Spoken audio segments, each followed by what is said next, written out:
जिस दरिद्र नारायण मूर्ख नारायण की सेवा पूजा करने का आदेश 150 साल पहले जन्मे स्वामी जी ने हमको दिया है, उसके लिए है, मेरे अपने करियर के लिए नहीं है। मेरा नाम हो न हो, कोई मुझे अच्छा कहे न कहे, स्वामी जी कहते थे कि आज हम सबको गुरु गोविंद सिंह जी जैसा बनने की आवश्यकता है। अपने देश समाज धर्म के लिए गुरु गोविंद सिंह ने अपना सर्वस्व त्याग दिया, अपने वंश का नाश स्वीकार किया, चारों पुत्र युद्ध में वार दिए। इसके बदले में समाज ने उनको स्वागत नहीं दिया, स्तुति नहीं दी। समाज ने उनको उपकार के बदले अपकार ही दिया।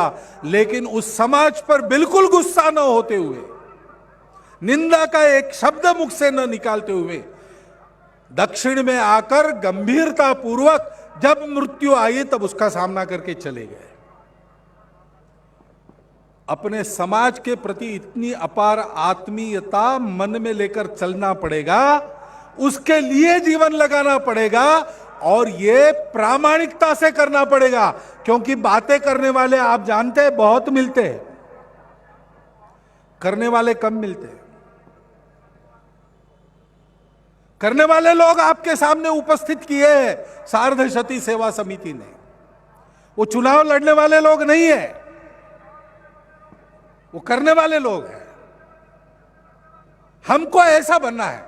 हां, फिर बाद में देश के हित में चुनाव लड़ना पड़े तो आप लड़िए, आपको किसने रोका है।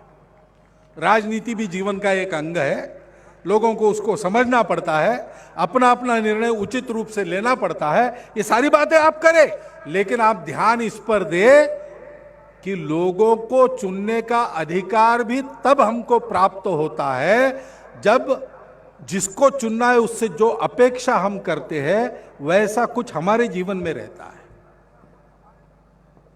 हमको प्रामाणिक होना पड़ेगा। हम प्रामाणिक बनेंगे तो फिर टुच्चे और लुच्चे लोगों की चालाकी भी पहचानने का सामर्थ्य हमारी दृष्टि में आ जाएगा। नहीं तो कोई भी आके हमको भरमा ले जा सकता। और इसलिए यह शक्ति की उपासना पहली बात। दूसरी बात, उसके साथ शील चाहिए, चारित्र्य चाहिए। शील विहीन शक्ति यानी रावण की शक्ति। समाज के प्रति आत्मीयता है तो शील आ जाएगा। अपने करने का अहंकार अगर आप में आ गया तो आपकी करनी राम की नहीं रहेगी, वही करनी आपकी रावण की बन जाएगी। और ये सब तब होगा जब हम अपने स्व को पहचानेंगे। हम अमृतत्व के पुत्र हैं। हमारे लिए दुनिया में कोई पराजय नहीं है। सब निराशा के विचार छोड़ो। युवा पीढ़ी अपने देश का धन है। अभी मुझे पूछा गया इस कार्यक्रम के पहले कि युवा पीढ़ी के बारे में सब लोग कहते भटकी है, मॉडर्न और वेस्टर्न होने जा रही है। मैंने कहा देखो, मॉडर्न होने में कोई दिक्कत नहीं है, मॉडर्न होना ही पड़ता है। देश काल परिस्थिति के अनुसार नहीं चलेंगे, रिजिड बने रहेंगे तो टूट जाएंगे। लेकिन वेस्टर्न बिल्कुल बनना नहीं। भारत को और भारतीयों को किसी की नकल नहीं करनी है। हम भारत बनकर अपने स्व पर खड़े रहेंगे। सारी दुनिया का खोया हुआ संतुलन वापस करने का काम करने वाला विश्व गुरु भारत, उसकी विरासत लेके हम चल रहे हैं। हमको क्या जरूरत है दूसरों की नकल करने की।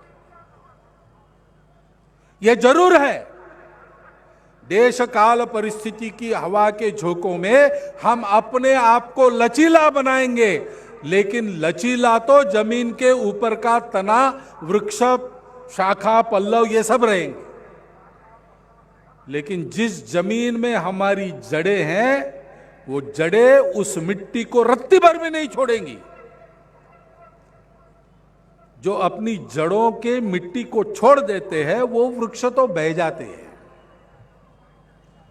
ये बात ठीक है, जो रिजिड रहते हैं वो कट जाते हैं, लेकिन जो जड़ों की मिट्टी को छोड़ते हैं वो बह जाते हैं।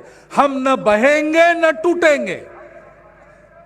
हम अपनी जड़ों पर, अपनी जड़ों की मिट्टी में अपने दोनों पैरों को पक्का रखेंगे और फिर आधुनिक दुनिया के आधुनिक समय के अनुसार अपने आप को लचीला बनाकर उन जड़ों के जीवन रस के आधार पर सुंदर फल, सुंदर पुष्प दुनिया को प्रदान करेंगे। वो हमारा स्व क्या है हमको पहचानना पड़ेगा, क्योंकि उसको लजाने की फैशन है, लजाने की फैशन है। आदमी चलता है, हमारे साथ आया हुआ हमको चलता है, तब तक चलता है जब तक वो हिंदू नहीं कहता, तब तक चलता है जब तक वो हिंदी में नहीं बोलता। ऐसी विचित्र बातें हैं, सर्वत्र अनुभव होता है, आपको भी होता होगा। अपनी भाषा, अपना देश, अपना धर्म, अपनी संस्कृति, अपने लोग, इनसे लजाओ मत। वो अपने हैं और अपने हैं, इसलिए जैसे भी हो हमारे लिए वो आत्मीयता का, सम्मान का, प्रेम का स्थान है, उसको नहीं छोड़ेंगे। अगर मैले कुचले हो गए तो उनको साफ करने का दायित्व तो हमारा है, यह हमारा है। और हमारा है इसी एक कारण से वो हमारे लिए पवित्र है। किसी किसी के घर में माता जी रहती है, उनकी दिखने में बहुत सुंदर नहीं है और अब तो बूढ़ी हो गई है जी, फ्लाइट के कारण जाना पड़ रहा है। आपकी यात्रा मंगलमय हो। तो बहुत रुचि हो रही थी आपकी। कोई बात। हाँ, थोड़ा माता बूढ़ी हो गई, खांसती रहती है रात पर, दवाइयों का खर्चा होता है, कमाती कुछ नहीं। इसलिए अगर कोई विद्वान आए और कहे कि देखो इकोनॉमिकली ये फिजिबल नहीं है इसको रखना, और हेल्थ वाइज भी ये ठीक नहीं है, तो आप ऐसा करो कि इसको कहीं छोड़ दो, दूसरी एक अच्छी माता जी लाओ, सुंदर दिखने वाली, नौकरी करने वाली। नहीं चलता। माता ये इकोनॉमिक इवैल्यूएशन का विषय नहीं है। हमारा स्व हमारा है, उसको ठीक बनाना हमारा काम है, लेकिन वो हमारा है, इसलिए हमारे लिए प्रेम का, अभिमान का विषय है, दायित्व का विषय है। स्वत्वाभिमान, शील और बल, इन तीनों बातों को लेकर हमको चलने की योग्यता प्राप्त करनी पड़ेगी।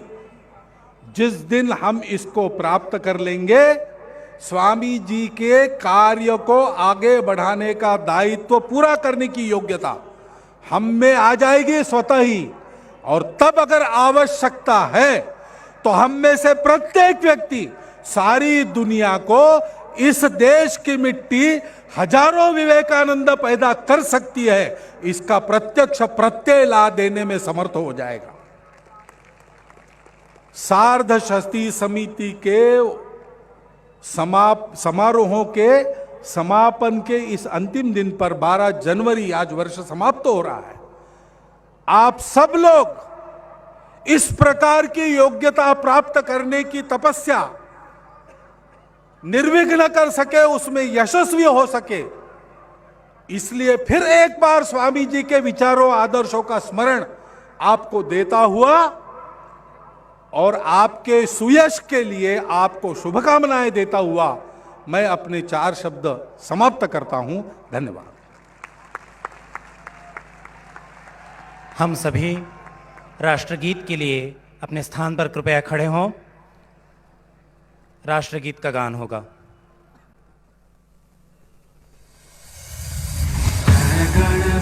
अधिनायक जय हे भारत भाग्य विधाता, पंजाब सिंध गुजरात मराठा द्राविड़ उत्कल बंगा, विंध्य हिमाचल यमुना गंगा, उच्छल जलधि तरंगा, तब शुभ नामे जागे